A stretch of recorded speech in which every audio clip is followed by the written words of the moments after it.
All right, I've been wondering for a while now whether or not you can make the three-phase lambda gens work on a single split phase in a residential house. It turns out the answer is yes. I have here two lambda gens. These are both 3.3 kilowatt 2U rack mount units. The one on the left here is a single phase split, so it'll take line 1, line 2 ground. The one on the right is a three-phase, so line 1, line 2, line 3 ground. And it turns out that the PCBs in this device, they're very modular, and most of them are exactly the same.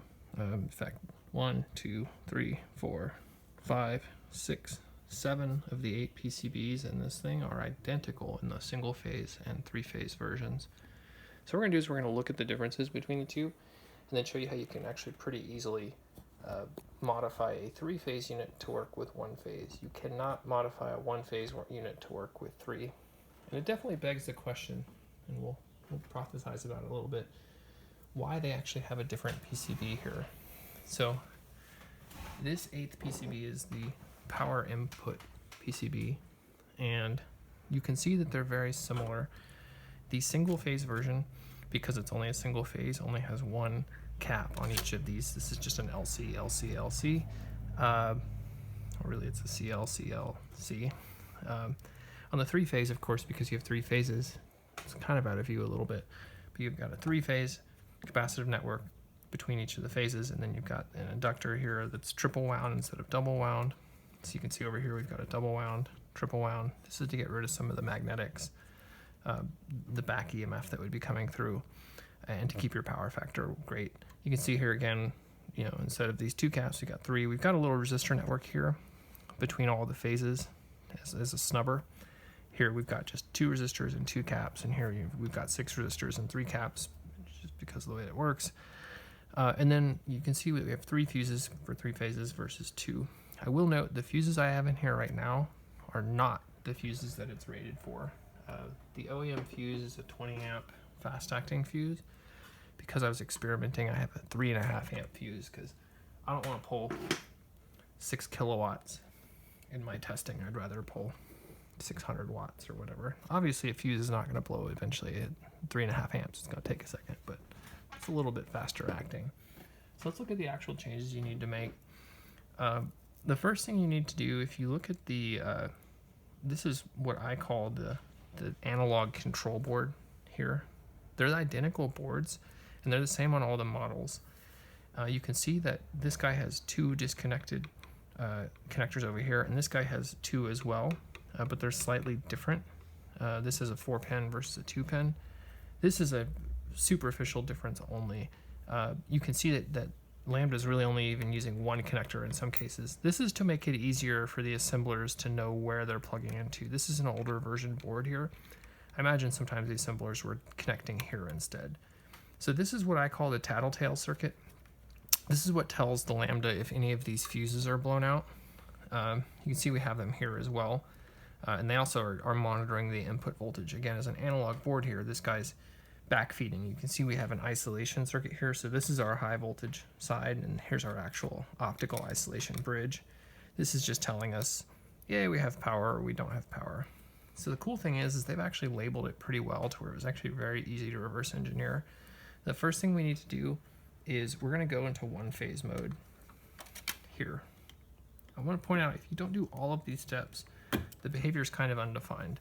I haven't tried it. There's no reason not to. So the first thing I'm going to do is I'm going to move this pin over from the middle to the edge, and I'm just using a flathead to pull the pin out, pop it over there. I imagine this is just bypassing the 3rd phase. I don't actually care. That was really easy to figure out.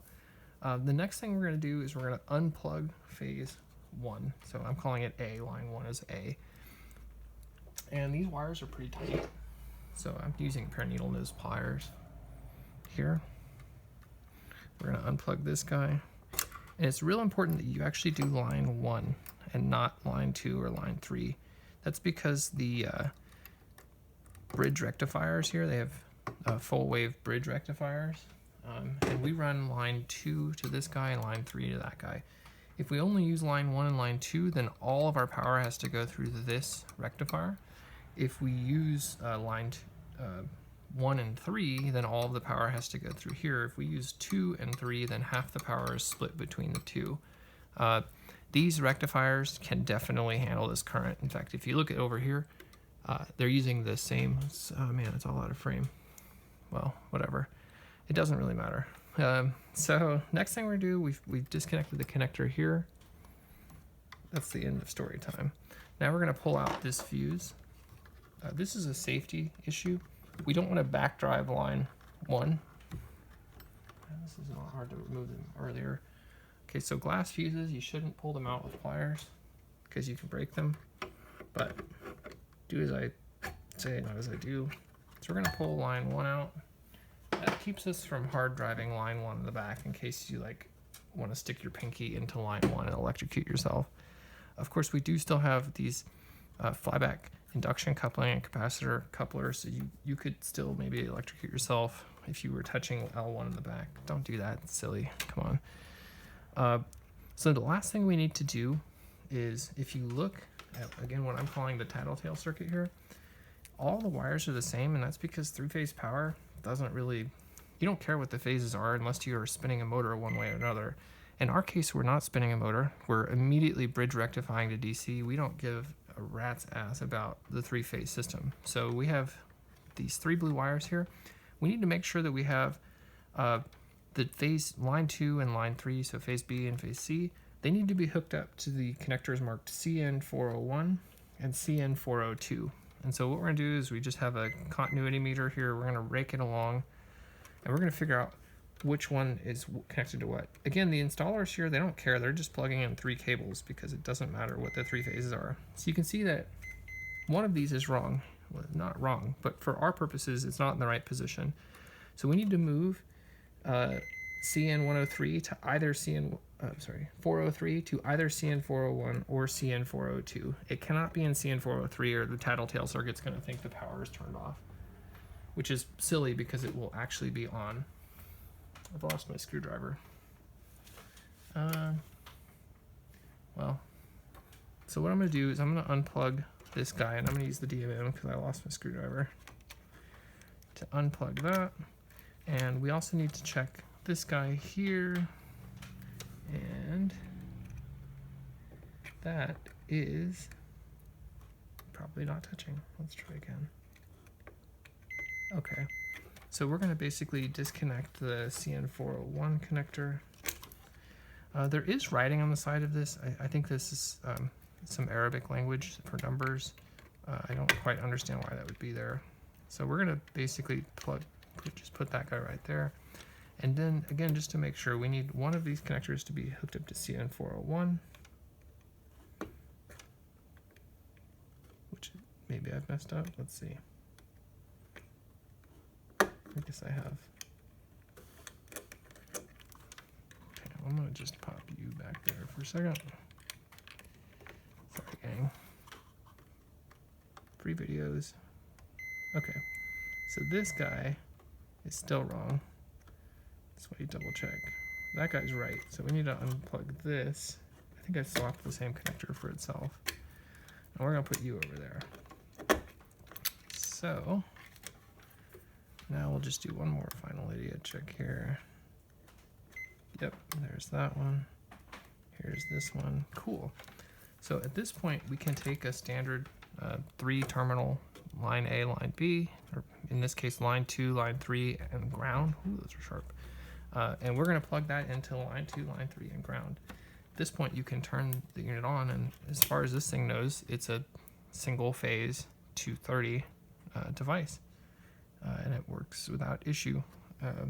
Again, the changes we made, we disconnect the line 1, which is C in, I can't actually read that, maybe 23, doesn't matter. The left one, that's line 1. Everything on here is symmetric and parallel, so everything over on the left is line 1, in the middle is line 2, and on the right is line 3. They've done a pretty good job with that. So now we've disconnected that. We've made sure that the remaining 2 connectors are hooked up to CN401 and CN402. This last cable is just kind of floating, and then of course we moved this guy to 1-phase mode. How do I know this is 1-phase mode? I looked in a 1-phase unit, and that's what they were doing. This will not work on a 400 volt unit, 480 or whatever. I'm sure it would just be at half voltage. So it's not going to work in that case. I'm sure that on the 400 volt unit, this is a very, very different board. If nothing else, they need to somehow get this voltage down. They might have this PCB IE. In fact, it's out of frame again, but this unit here on a 400 volt model is going to be different. So on a 400 volt thing, you're going to have 2 of the 8 PCBs will be different. But on this 3-phase 240 and the single-phase 240 units, this is what all you need to do, and this unit should just fire right up. And if not, standard caveats. Speaking of, we are running a unit that was designed to handle 3.3 kilowatts. We're now running that same 3.3 kilowatts in just 2 phases, so we probably need to derate the unit. Most of the people buying these, myself included, are not using them near their capacity. They're just cheap power supplies to get a ton of power. So this is a 3.3 kilowatt unit, as is this one. In looking at it, I think this is just fine. The stages are identical after here, and the only difference is that we're only using half of the diodes in this bridge rectifier. So on the 241, we're using the we're using all 8 diodes basically, because we have 2 full wave rectifiers. Here we're only using half of them. We're using 2 of the diodes here and 2 of the diodes there. That being said, this unit is designed to handle 20 amps per diode. And it's got a pretty beefy heatsink and a fan that, as you know, if you use these, is pretty much always on and always louder than you would want it to be. I doubt there's an issue with derating. I haven't run this up at the 3.3K limit, but I definitely will. And if there are issues, then we'll talk about them then, but I just don't foresee that being a problem. But yeah, standard caveat there. It could catch on fire. That's why you have fuses. All right, so now we've got this TDK hooked up. This is a 3-phase 240. Notice I'm using just line 2 and line 3 in the ground, as we previously discussed here. And I'm just driving this with 240 straight out of a NEMA 6 outlet, so single phase split. And this is the 3-phase version. Again, we've made the changes I noted earlier here. And right now, we're outputting 24.8 volts at 1 amp. We've got this set to 24.8 and 2.1 amps max. And I've got a programmable load sitting there pulling 1 amp, doing 24.72 volts. See, this guy needs to be calibrated probably. I mean, this guy's probably rounding up, but we can calibrate these. It's fairly simple.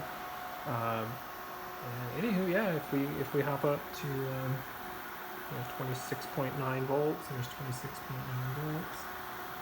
Again, 0.98 amps. So this is a Lambda Gen 150/22 3-phase that's running off of a split single phase. Again, there is some derating that could be had here. You'll notice I mentioned earlier I've got 3.5 amp fuses in here.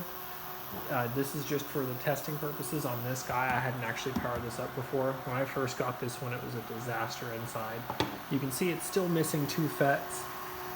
Right now, these are 2 circuit boards in parallel, and this one's really pulling all the weight right now because that one's got some FETs missing. But no big deal. These things are tanks, and they will run whatever they need to work. But yeah, it's super neat. You can buy the 3-phase versions and just run them on a single split phase. You do probably want to upgrade to 30 amp fuses. The 3-phase 3.3 kilowatts come with 20 amp Natel fuses, and the single phase ones use a 30 amp, because they're pulling more current. I don't know why my lights just turned off, but let's see if I can get them to turn back on by moving. Nope. Well, anywho. Yeah, that's it. Super cool, because these 3-phase ones are super cheap. I paid $60 for this unit. That being said, it was untested, and it did not work. It has damage, but I fixed enough of these at this point that they're actually fairly simple to troubleshoot.